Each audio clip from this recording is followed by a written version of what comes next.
Yeah, so we're here in Chelmsford. This is a seat that I contested in 2019 and came second in, which we were really proud of. We doubled our vote share then. Obviously 5 years is a long time in politics and a lot has changed. We are campaigning to win this seat. This seat has been Conservative for 74 years, but we genuinely think that we have a chance of winning it this time around. But it's not going to happen by accident, and we need everyone who wants to have a change, and lots of people are saying that on the doorstep, to lend me their vote, lend me and the Liberal Democrats their vote, so we really can get rid of the Conservatives in this seat and have a Liberal Democrat MP. I'm really hoping that if I'm lucky enough to be elected on the 4th of July, I get the opportunity to show local residents what it's like to have a really hard-working local MP I've lived in the constituency for over 20 years, representing them in Parliament and fighting for what Chelmsford residents tell me that they need. And on the doorstep, I'm hearing that residents are really struggling to get doctor's appointments, that even when they get doctor's appointments, that they have to go on really long waiting lists. Just the other day I was told by a local constituent that they need a specialist paediatric appointment for their 2-year-old daughter. They received a letter back from the specialist department saying that there was a 16 to 18 month waiting list for that. I mean, that's huge. That means her daughter will be 3.5 years old by the time she actually gets to see the specialist that she needs. And that needs to be fixed. And the Liberal Democrats have a plan to fix that. And locally, that involves hopefully getting more training places at ARU's medical school. We have a great medical school here. Let's see if we can expand that and train more doctors. And crucially, not just train them, get them to work locally and to stay in the system. The Liberal Democrats have a fully costed and fully funded manifesto that will enable us to do just that. You talked a bit about people lending you their votes. Nationally in the polls, we're seeing that a lot of Conservative voters in particular, 2019 Conservative voters, are now not sure about who they're voting for. On the doorstep, are you seeing people go straight to the Lib Dems? Are you seeing lots of undecided voters? Genuinely, there are lots and lots of 2019 Conservative voters who are telling me on the doorstep that they will never be voting Conservative again. Now, never is a really long time, but I know that this time around they are saying that they are putting their trust in me, and I'm incredibly grateful that they're doing that, and they are trusting the Liberal Democrats this time around to do something different. And that's happening for lifelong Labour voters as well. We do have, some Labour support in Chelmsford, but mainly because there are lots of people who move from London and are used to be in Labour-facing areas, and they come to Chelmsford and they assume that it's going to be that if they don't want Conservative, that they have to vote Labour. That's not the case in Chelmsford. Labour have no councillors here in Chelmsford. Chelmsford is on Labour's national non-battleground list of seats, and in fact Labour are sending their activists to seats elsewhere in Essex where they believe that they can win, places like Southend and Rochford. So things are very different to 2019. There's genuinely that belief that the Liberal Democrats can win here in Chelmsford. We know that we can win here in Chelmsford. We just know that it won't happen by accident. So we need everyone to lend us their vote, and that is what lots of voters are telling me they're going to be doing. But don't leave it. My message to voters would be, don't leave it to everybody else to do that, because it could be really, really close. Don't let your vote be the one that meant that we didn't get over the line. So do come out and vote on the 4th of July and vote Liberal Democrat. Ed Davey has been on the campaign trail doing a lot of ambitious and eye-catching campaigning. He was here actually, or he was with you doing CPR on a dummy, I think, if that's... There we go. What do you think of that strategy? Is it working? What are people on the doorstep? Are people in Chelmsford telling you that they like that sort of strategy? So it was really great to welcome Ed Davey to Chelmsford just yesterday, in fact, and it was really good to see him here with the big yellow battle bus. It's not the first time that he's been to Chelmsford, and in fact over the years he's been here several times, and even this year wasn't his first visit. I think that shows just how much we believe that we can win the seat, and how the National Party, including Ed, believes that we can win this seat. But again, it's not going to happen by accident, which is why we need people to come out and lend us their votes.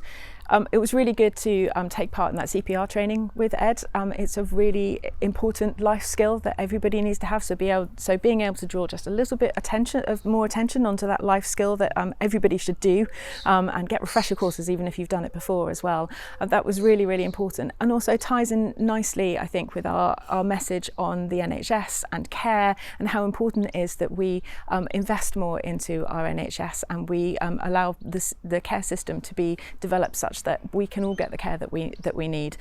the messages that, I mean, yes, we have been doing lots of stunts on, and Ed has been seen doing lots and lots of stunts as it goes, but actually it provides great footage for the TV. We get great coverage out of it, but it also gives us that opportunity when we get the coverage to be able to talk about our really fantastic policies, all of which are available in our manifesto, but it gives us an opportunity to talk more about them. I challenge anyone to go and look at our manifesto and not read through it and think, God, wouldn't it be great to have a government that did this? So let's talk a bit about that difference between the national campaign and the local campaign. The campaign nationally has been focusing a lot on the NHS, on social care, and on improving the state of the NHS. Locally here, and I know you've talked about those issues and you've talked about some other ones, are there any local issues that you hope to bring to Parliament? So it is really those national issues that affect us on a local level. So we've talked about access to GP surgeries and doctor's appointment. They really are crucial because when I hear about and see, in fact, local GP surgeries closing in Chelmsford, like Dickens Place or Wood Street, for example, I know from the people who've contacted me who used to go to those surgeries that it really affects them. And some of them now have to go to different surgeries in other parts of Chelmsford, which means that they, if they don't drive themselves, then they have to take a bus. Some of these patients are elderly and struggle to be able to take a bus, and sometimes it can take them a couple of hours. A couple of buses, one into town and one out the other side to get to where they need to be. Those are things that genuinely we need to be raising on behalf of Chelmsford residents, and it's certainly things that I want to raise if I am lucky enough to be elected on the 4th of July. But people also talk to me right here in Chelmsford about the cost of living crisis as well. Food bank usage has gone through the roof, including in Chelmsford, which is quite an affluent place, really. But even so, we do have pockets of deprivation.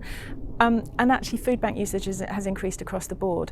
So this is something that we really do need to be tackling in Parliament and talking up about, but also the housing crisis. One of the big problems here in Chelmsford is that we don't have enough housing. Now, I know it's sometimes controversial to talk about building houses because I think people don't want houses built in the wrong place and don't want to want to make sure that they have at least the housing infrastructure that goes with them. So by that, I mean GP surgeries, which we've just talked about, dentist places, school places, but also things like cycle networks and good paths for people to be able to walk on, and buses, making sure that bus routes are available to residents as soon as they move in. These are all things that means that when we build those houses, we can get them in the right place, and we can encourage people to lead the lifestyle that we need them to be able to lead when they first move in, and take local residents with them, those houses that are already there, and see them as a benefit to the community if we can add extra community facilities as well. But that all costs money, and we need support from central government to be able to do that, and that's one of the things that I will be fighting for if I'm lucky enough to get elected on the 4th of July. And our last question, as I'm sure you know, MPs get to join the lottery to submit private members' bills to Parliament, which obviously have a chance of have a chance of them becoming law. If you were elected on the 4th of July and you had the chance to submit a private member's bill, what would your private member's bill be about? Wow, that's a really good question, and not one that I've specifically thought about the answer to. And I think there are lots of things that need fixing, and lots of things that need fixing. And there's a lot of focus on the things I've already talked about nationally.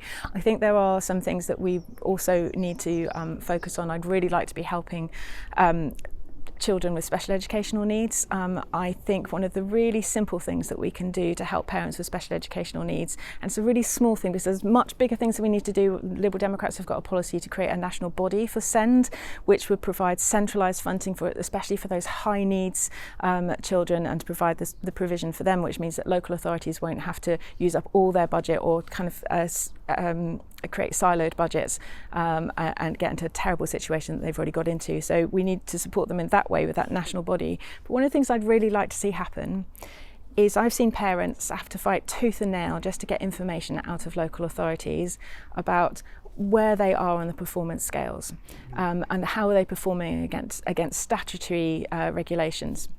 and things like, so how long is it taking them to issue education, health and care plans, for example.